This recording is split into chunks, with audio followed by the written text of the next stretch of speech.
Mechanics of a throw. This workshop explores the mechanics behind throwing. A biomechanist shares their story of how their interest in sport led to studying biomechanics. Now they work with elite athletes and sporting organisations.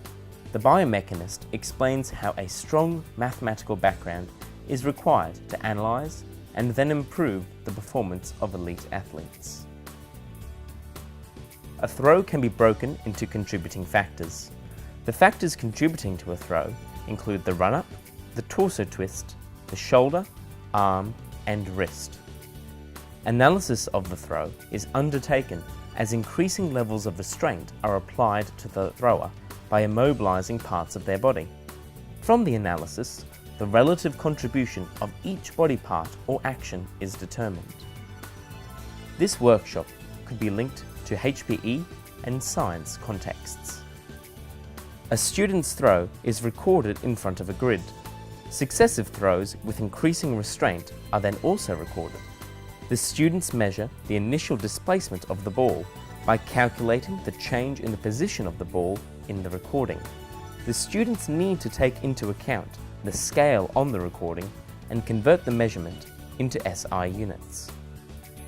In this activity, students see how a vector component approach allows them to use Pythagoras' theorem to calculate the displacement of the ball. From this, the students can determine the speed of the ball for each level of restraint. Using successive subtractions, the students determine the percentage of each contribution to the overall throw. The vector approach allows students to see how Pythagoras' theorem can be applied in the real world. The specific language and use of formulae allows the students to see that mathematics is relevant in other familiar subjects and can support their goals in other day-to-day activities. Students compare the peer's throw with that of an elite athlete. The biomechanist will explain the differences in the results and elaborate on how this feedback can support the athlete's development. The workshop highlights how research can be used in sports. While people are different, the development of understanding through research can support improved performance for both amateurs and elite athletes. The workshop uses one type of movement, but could be used for kicking, jumping, or other movements. Alternatively, the method could be applied to model other straight line or projectile movement situations.